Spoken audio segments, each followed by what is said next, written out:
The snow was falling hard enough to bury a truck in a few hours, but I was still awake at 2 in the morning.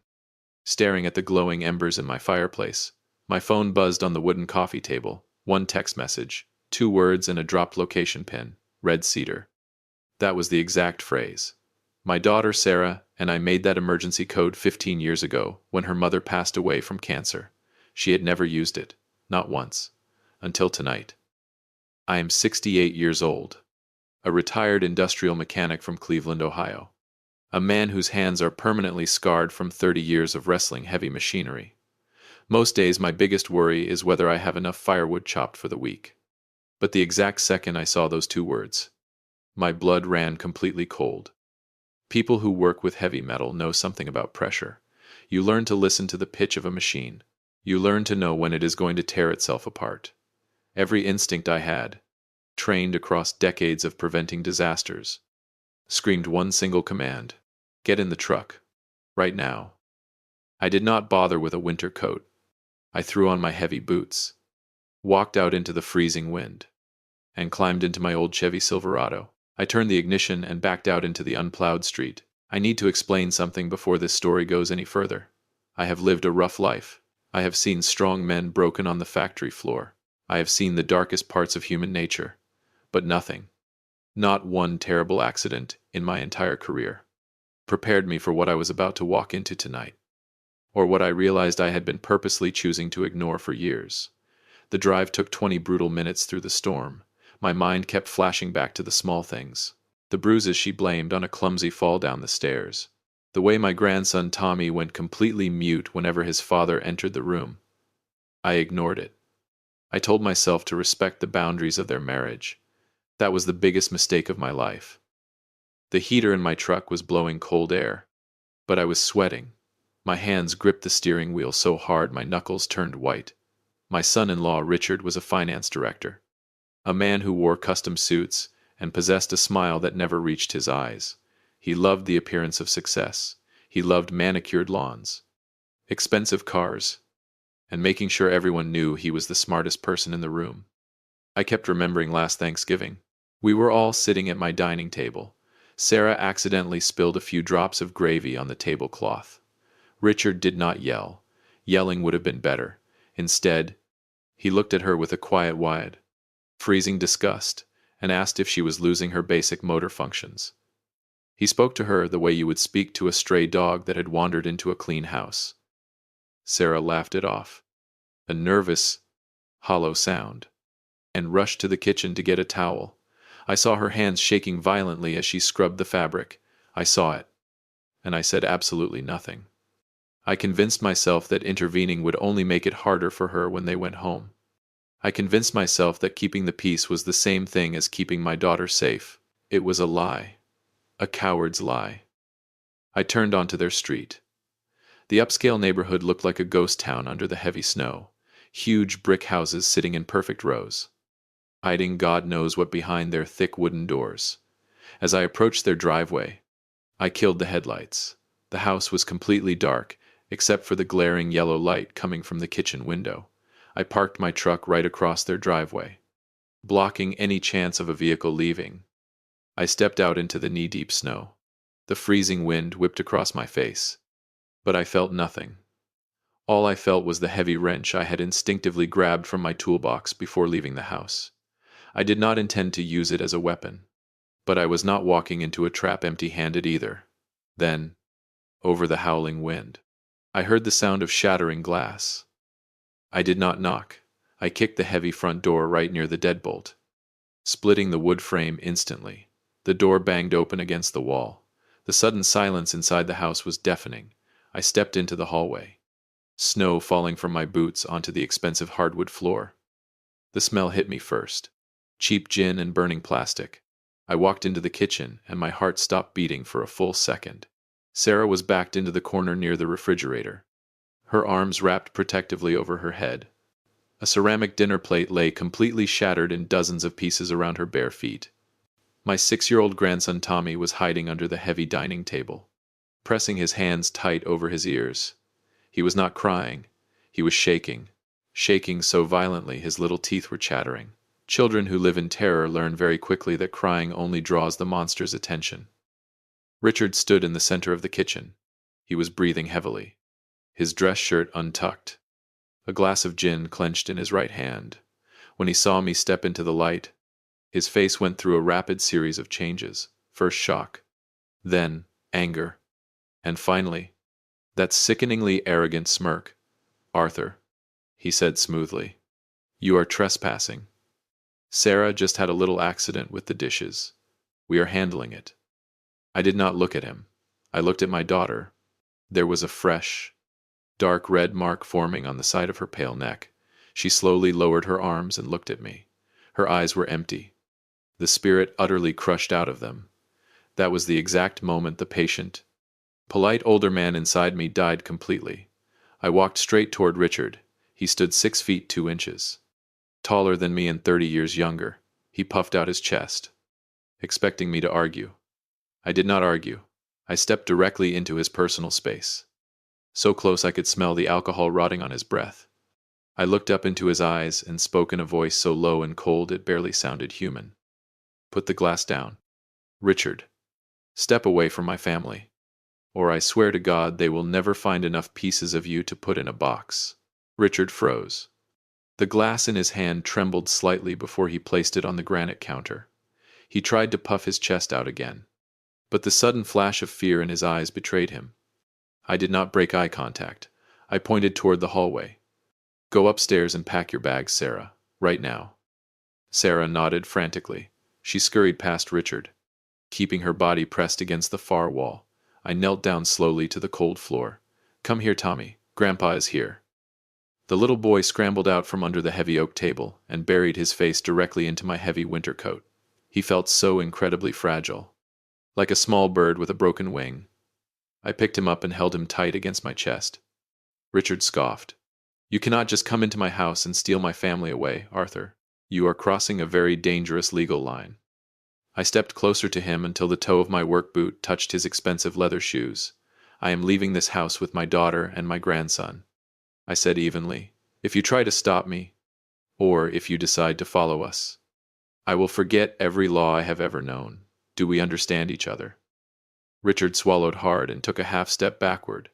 He said absolutely nothing. Silence is the only language cowards truly understand. We drove back to my house through the blinding snowstorm.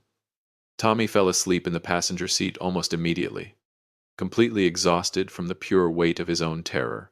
Sarah sat quietly staring out the frosted window. When we finally arrived at court, the cabin was still warm from the dying fire. I laid Tommy on the old leather sofa and covered him with a thick quilt. Sarah sat at the kitchen island, wrapping both of her shaking hands tightly around a mug of black tea. The clock on the wall ticked past 5 in the morning. Then, the dam finally broke. She did not wail or scream. She just let the heavy tears fall silently onto the wooden counter. "It started with small things," she whispered. "He monitored my phone calls. He cut me off from my friends by telling me they were bad influences. Then he started controlling the grocery money. He gave me a weekly allowance like a helpless child. If I bought the wrong brand of coffee, he would ignore me for 3 straight days. The psychological torture was a slow poison. He made her believe she was worthless, incompetent, and entirely dependent on his mercy." I sat across from her, feeling a crushing weight in my chest. "You never told me, Sarah. I thought you would be ashamed of me." She cried. "I thought you would think I was a complete failure." Hearing those words nearly tore my soul in half. That is exactly what abusers do. They build an invisible prison out of your own shame. By late afternoon, the snowstorm had passed, leaving behind a deadly calm outside.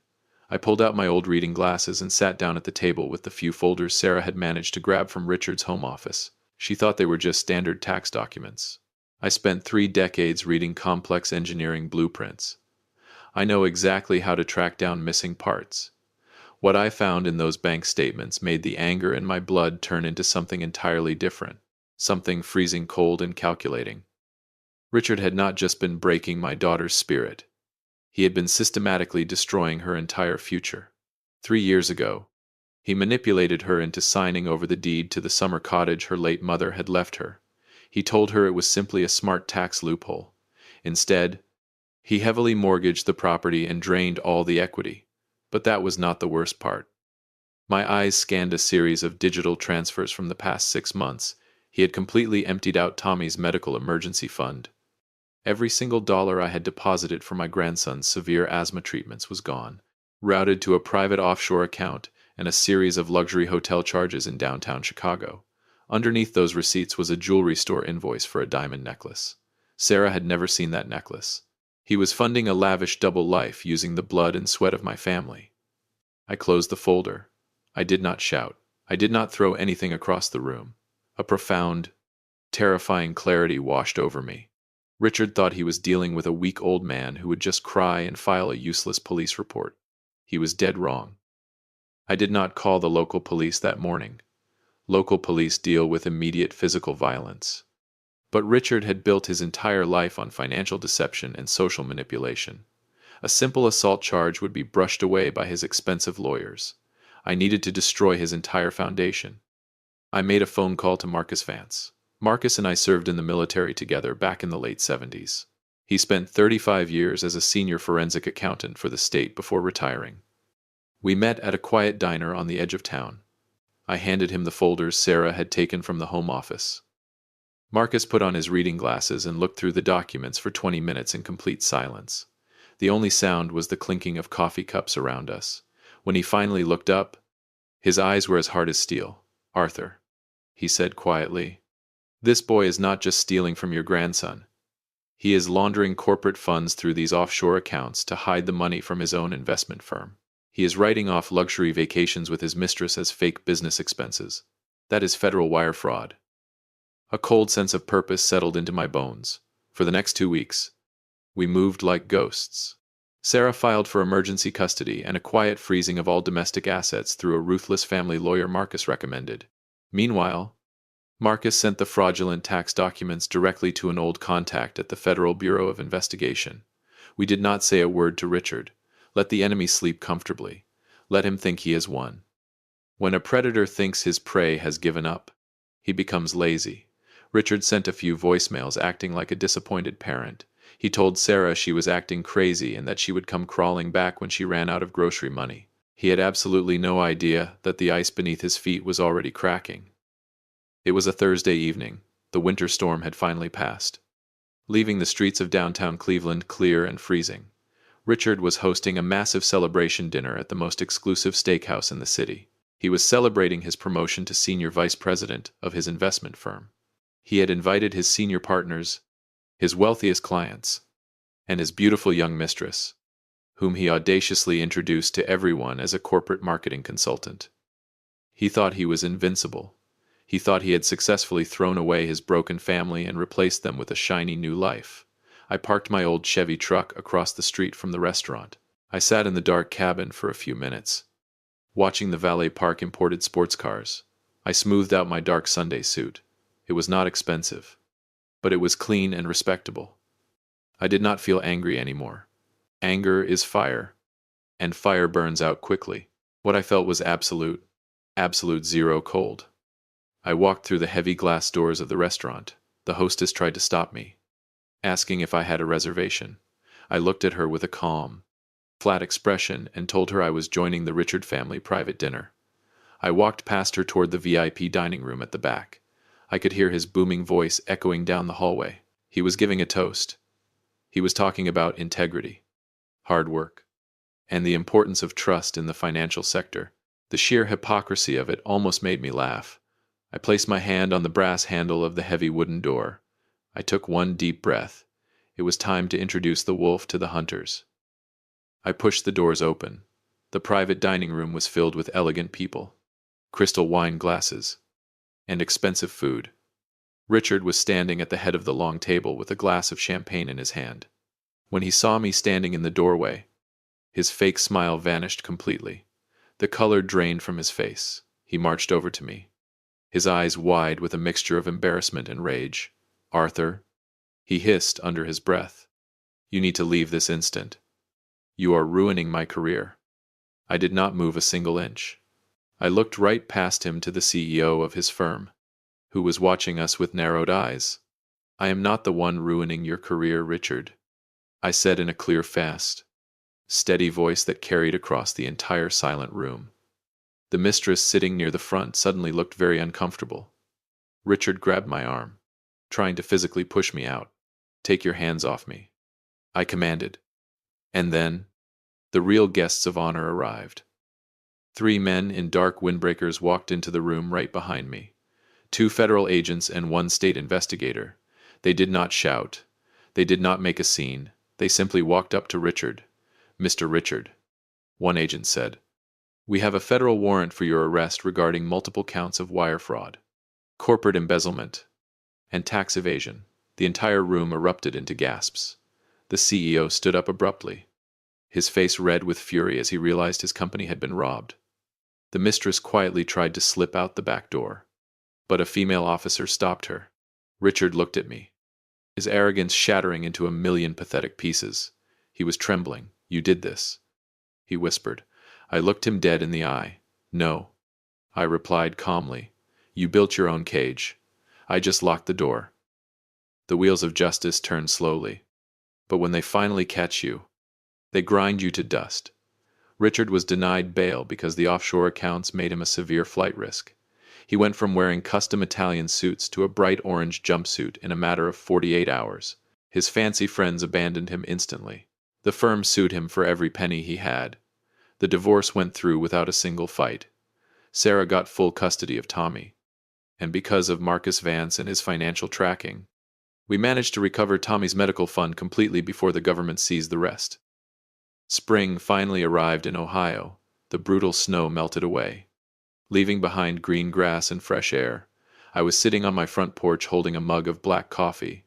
Sarah was in the yard, pushing Tommy on the old wooden swing I built decades ago. I heard my daughter laugh out loud, a real, deep, genuine laugh. The heavy shadow that had haunted her eyes for years was completely gone. Tommy was talking again. He was telling me a long story about a stray cat he found near the garage. He was no longer a silent, terrified ghost in his own life. Sometimes, the hardest part of being a parent is knowing when to step back and respect boundaries. But the most vital part of being a parent is knowing when to kick the damn door down. If you see someone you love shrinking, growing quieter, making endless excuses for the person who is supposed to protect them, do not look away. Do not convince yourself it is none of your business. If this story resonated with you, I want to hear from you down in the comments. Drop a 1 if you think a father has every right to intervene when his daughter is in danger. Drop a 2 if you believe Richard got exactly what he deserved at that restaurant. Drop a 3 if you have ever had to rescue someone you love from a bad situation. Tell me where you are watching from tonight. Your comments remind me that there are still good, protective people out there in this world. Stay safe. Take care of your family. And I will see you in the next story.